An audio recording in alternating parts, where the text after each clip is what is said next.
할렐루야. 11월 11일 목요 새벽 예배를 시작하겠습니다. 오늘도 우리 성도님들 주 안에서 강건하시고요. 평안하시기 바랍니다.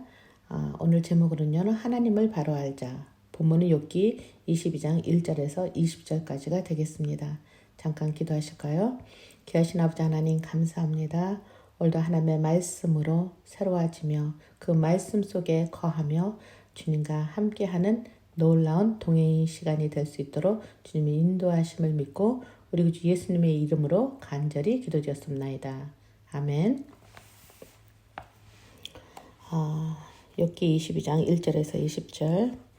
대만 사람 엘리바스가 대답하여 이르되 사람이 어찌 하나님께 유익하게 하겠느냐. 지혜로운 자도 자기에게 유익할 따름이니라. 내가 의로운들 찾는 자에게 무슨 기쁨이 있겠으며 내 행위가 온전한들 그에게 무슨 이익이 되겠느냐. 하나님이 너를 책망하시며 너를 신문하심이 너의 경건함 때문이냐. 내 악이 크지 아니하냐. 내 죄악이 끝이 없느니라. 까닭없이 형제를 볼모로 잡으며 헐벗은 자의 의복을 벗기며 목마른 자에게 물을 마시게 하지 아니하며 줄인 자에게 음식을 주지 아니하였구나. 권세 있는 자는 토지를 얻고 존귀한 자는 거기에서 사는구나. 너는 가부를 빈손으로 돌려보내며 고아의 팔을 꺾는구나. 그러므로 올무들이 너를 둘러있고 두려움이 갑자기 너를 엄습하며 어둠이 너로 하여금 보지 못하게 하고 홍수가 너를 덮느니라. 하늘은 높은 하늘에 계시지 아니하냐? 보라, 우두머리 별이 얼마나 높은가. 그러나 내 말은 하나님이 무엇을 아시며 흑암 중에서 어찌 심판하실 수 있으랴. 빽빽한 구름이 그를 가린즉 그가 보지 못하시고 둥근 하늘을 거니실 뿐이라 하는구나. 내가 악인이 밟던 옛적 길을 지키려느냐. 그들은 때가 이르기 전에 끊겨버렸고 그들의 터는 강물로 말미암아 함몰 되었느니라. 그들이 하나님께 말하기를 우리를 떠나소서 하며 또 말하기를 듣는 자가 우리를 위하여 무엇을 하실 수 있으랴 하였으나 하나님이 좋은 것으로 그들의 집에 채우셨느니라. 악인의 계획은 나에게서 머니라. 의인은 보고 기뻐하고 죄 없는 자는 그들을 비웃기를. 우리의 원수가 망하였고 그들의 날은 것을 불이 삼켰느니라. 그들의 남은 것을 불이 삼켰느니라 하리라. 아멘. 오늘 본문은요, 그 엘리바스의 3차 논증으로 1, 2차 때 제기했던 그 논증과 그 논리의 맥락이 비슷해요. 그래서 계속적인 반복하여 말을 하고 있지만 오늘 그 엘리바스의 그 어조나 내용은 참으로 강경하고 아주 극단적인 그러한 성격을 띠고 있습니다. 사실 욥은 예기치 못했고 이해할 수도 없는 자신에게 닥친 극심한 고통을 통해서 공의로우신 하나님이 다스리는 이 세상에 선과 악이 혼재한 사실과 그 현세의 악인의 형통과 악인의 불의를 볼 때 참으로 모순된 상황이기에 이것을 어떻게 받아들여야 하는가 하는 그런 문제를 놓고 고심을 하고 있습니다. 그런데 그 엘리바스는 22장 1절에서 5절까지 지금 이야기를 하는데요. 사람이 하나님께 유익을 줄 수가 없고 내가 의롭다 한들 하나님께 영향이 미치지 않는다고 이렇게 말을 한다는 것은 그 인생의 철학자들이 하는 표현이지 하나님을 믿고 있는 존재라면 이렇게 말할 수 없다는 그런 생각이 듭니다. 게다가 뭐라고까지 얘기합니까? 내 악이 크며 내 죄악이 끝이 없다고. 그래서 즉 욥을 악인으로 죄인으로 매도하죠. 거기다가 22장 6절에서 9절까지는 또 뭐라고 얘기하냐면 욥이 그 실제로 범하지 않은 죄까지도 구체적으로 나열을 하며 정죄하고 있습니다. 이는 욥이 어떤 구체적인 행위의 결과로 고난당하며 멸망을 받는다는 그 엘리바스의 그릇된 견해에 반복된 주장이라고 생각이 되는데요. 그럼에도 욥은 21장 7절에서 16절에서 말씀에 따르면 현세에서 악인이 반드시 재앙에 처하는 것이 아니라 오히려 형통하는 경우도 있음을 지적하죠. 근데 엘리바스는 그러한 선한 자는 축복과 악한 자는 저주의 장을 받는 것이 진리라고 계속해서 우기고 나갑니다. 게다가 또 엘리바스는 하나님께서는 우주의 은행과 역사의 흐름에 대한 법칙만을 세워주시고 우리 인간에게 구체적인 간섭을 하지 않는다고 묘사를 하고 있어요. 즉 그는 하나님은 인격적인 존재가 아니라 단지 원리에 따라 움직이는 기계적인 존재로 하나님을 만물의 창조자로 인정은 하지만 그 인간과 하나님의 관계를 부인한다고 보면 될 것 같아요. 그래서 어떠한 이적과 기적, 그러한 계시적인 존재를 부정하는 그런 이성적인 종교관을 갖고 있는데요. 바로 이것이 이신론적 사고라고 그렇게 생각하시면 됩니다. 이 설에 해당하는 그 대표적인 과학자로는 우리가 그 만유인력의 그 뉴턴도 있고요. 또 특별히 요즘에 그 하나님이 또 예수님이 이루신 그 모든 것이 증거가 없이는 보지 못하고 또 그것을 통해서 믿어지지 않고 또 창조주라고 하는 그 하나의 명칭만을 가지고 있는 사람들이 많이 있는 것 같습니다.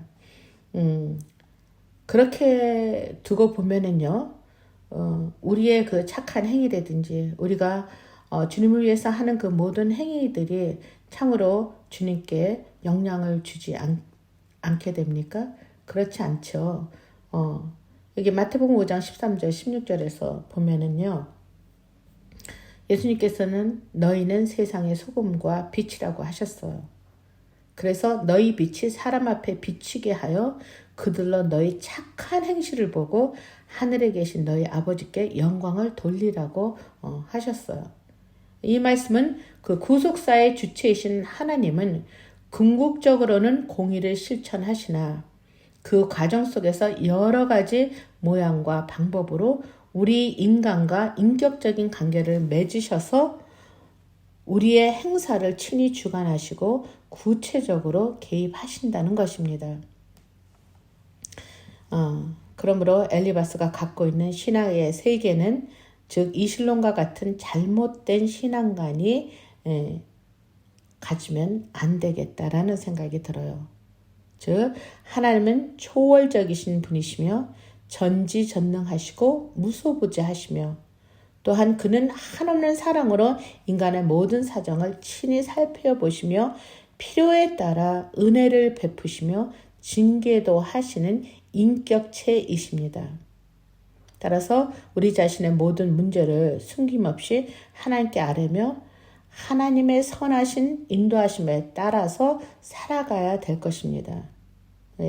어찌 보면 욥도 자신에게 악인이다, 죄인이라고 퍼붓게 되는 퍼붓는 그 세 친구들의 말에 따라 자신을 돌아보는 그런 시간들이 생겼던 것 같습니다.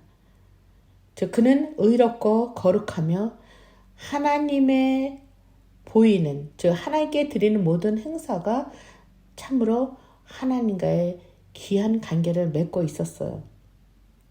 그런데 사실적으로 우리의 삶을 되돌아보면 우리 인간들은 완벽한 사람은 없잖아요. 그래서 로마서 얘기하기를 죄인은 하나도 없다고 얘기를 하고 있지 않습니까? 그래서 어찌 보면 욥도 그 종교인이 아닌 참 하나님의 사람으로 보다 성숙하고 깊이 있는 하나님의 사람으로 점진적인 회복의 단계로 인도하시는 그 하나님의 섭리 안에 있다고 생각이 들어집니다. 그래서요, 이 어려운 그러한 상황 속에서도 그는 하나님을 더 알기를 원했고, 더 가까이 가기를 원했고, 그분을 보기를 원하지 않고 있습니까? 그렇죠? 그렇게 보면 저희들의 그 매일매일 삶 속에서도 비록 힘들고 어려운 그런 시간들을 보내는 성도님들 많이 있잖아요. 예, 그럴수록 하나님을 바르게 알고 또 그 하나님의 말씀 안에 순종하며 우리가 해야 될 일은 인내라는 거죠. 우리 장자크 루소의 말을 빌리면 인내는 쓰나 그 열매는 달다고 했듯이 결국은 기다림의 인내가 회복이란 큰 선물을 가져다 준다는 것이죠. 그래서 인내를 온전히 이루라고 야고보 사도도 그렇게 말씀을 하고 계셨죠. 그래서 오늘 저희들에게 닥쳐진 것들이 욥의 사건을 통해서 우리 인생 속에 살아가는 그 실태처럼 묶여있는 그런 부분들을 풀어가는 능력은 저희들에게 없기 때문에 저희들은 온전히 하나님을 더 믿고 그분에게 의지를 해야 되지 않는가라는 생각이 들어집니다. 예, 기도하겠습니다. 귀하신 아버지 하나님 감사합니다. 오늘도 엘리바스의 잘못된 신앙관을 통해서 계속적으로 욥을 죄인이다, 악인으로 매도를 하고 있습니다. 그럼에도 우리 욥은 계속 그 소망이 하나님의 있음을 그가 알고 있었습니다. 그처럼 저희들도 어떠한 사건과 어떠한 고난이 닥친다 할지라도 이것을 풀고 해결하는 것은 저희들의 힘이 아니라 하나님의 능력이심을 이 시간 온전히 믿을 수 있도록 더 주님 앞에 매달릴 수 있도록 저희들을 인도하여 주시옵소서. 예수님의 이름으로 간절히 기도드렸습니다. 아멘. 이제는 우리를 구원해 주신 그리스도 예수의 은혜와 하나님의 넓고 크신 그 사랑과 성령의 교통과 감화 감동으로 저희들이 어떠한 시련과 어떠한 고난 속에서도 늘 주님만을 바라보며 주님 앞에 매달리기 원하는 바른 신앙인의 모습을 그러한 삶을 살아갈 수 있도록 인도하시는 그 섭리가 오늘 예배를 드리는 당신의 귀한 백성들 위에 영원히 함께 하시기를 간절히 축원하옵나이다. 아멘.